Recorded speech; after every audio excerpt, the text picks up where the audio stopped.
అన్న ఈ రాష్ట్రంలో జగన్మోహన్ రెడ్డి వచ్చిన తర్వాత సంక్షేమ పాలన అంటున్నాడు. నిజంగా సంక్షేమ పాలన జరుగుతుందా?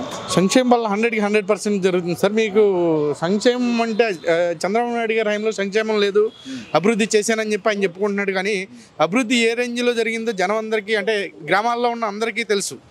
175 నియోజకవర్గాల్లో అభివృద్ధి అంటే ఏంటో చేసి చూపించిన వ్యక్తి వైఎస్ జగన్మోహన్ రెడ్డి గారు. జగన్మోహన్ రెడ్డి ఒక పక్కన ఉన్నారు, ప్రతిపక్షాలన్నీ ఒక పక్కన ఉన్నాయి. ఎలా ఉండబోతుంది 2024 ఎన్నికలు? తోడేలన్నీ ఏకమైన సింహం సింగిల్గా వస్తుందని కొటేషన్ అది ఎప్పటి నుంచో ఉందండి. దానికి తగ్గట్టుగానే రాష్ట్రంలో జగన్మోహన్ రెడ్డి సింగిల్గా పోటీ చేసిన 175 స్థానాల్లో మిగతా వాళ్ళందరూ కూడా తెలుగుదేశం, జనసేన, బీజేపీ టికెట్, మిగతా అన్ని పార్టీలు BRS, CPM what parties, all parties కలిసి వచ్చినా కానీ జగన్మోహన్ రెడ్డి 175 స్థానాల్లో ఏమీ చేయలేరండి. జగన్మోహన్ రెడ్డి, చంద్రబాబు ఈ ఇద్దరు నాయకుల మధ్య తేడా ఏంటి?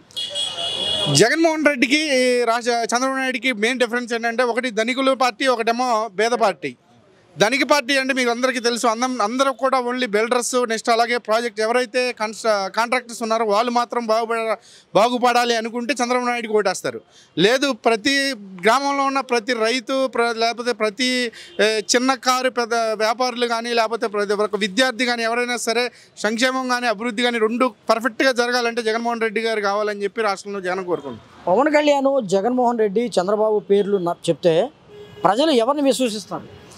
జగన్మోహన్ రెడ్డినే నమ్ముతారండి ఎక్కువ. ఎందుకంటే ఆల్రెడీ మన చంద్రబాబు నాయుడిని ఏం చేశాడు, 14 సంవత్సరాలు ముఖ్యమంత్రి చేశారు. ఈ 14 సంవత్సరాల ముఖ్యమంత్రి కాలంలో జనానికి చేసిందేంటి?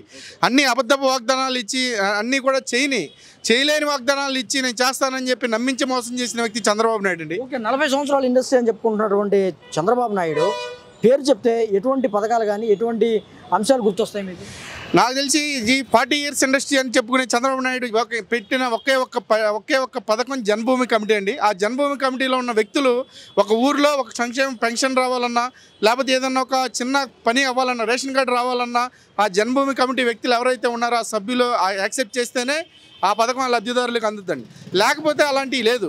ఇప్పుడు మన జగన్మోహన్ రెడ్డి గారు గవర్నమెంట్ వచ్చిన తర్వాత ఒక ఆఫ్టర్ ఆల్ నేను చెప్తున్నా, మాది జగ్గేపేట నియోజకవర్గం బండిపాలెం గ్రామం. మా బండిపాలెం గ్రామంలో 525 పెన్షన్లు మాత్రమే ఉండేయండి.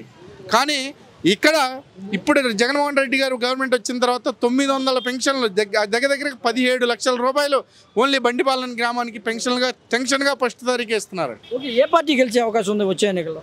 100కి 100% రెండో పార్టీ అనేది లేదండి. ఓన్లీ కేవలం వైఎస్ జగన్మోహన్ రెడ్డి గారే 120 నుంచి 135 సీట్ల వరకు గెలుస్తారని చెప్పి మా నమ్మకం అండి. విజయవాడ ఎంపీ కూడా కేసీఆర్ నాని గారు 3వ సారి హ్యాట్రిక్ వచ్చి నెక్స్ట్ ఈ ఎంపీ పరిధిలో ఉన్న 7 నియోజకవర్గాలు, విజయవాడలో 3, తిరువూరు, నందిగామ, మైలవరం, జగ్గేపేట, ఈ 4 రూరల్ ఎమ్మెల్యేల పరిధిలో కూడా మొత్తం 7కి 7 క్లీన్ స్వీప్ చేసి ఎంపీని భారీ మెజారిటీతో గెలిపిస్తామని చెప్పి ఈ యొక్క సభముఖంగా తెలియజేస్తుంది.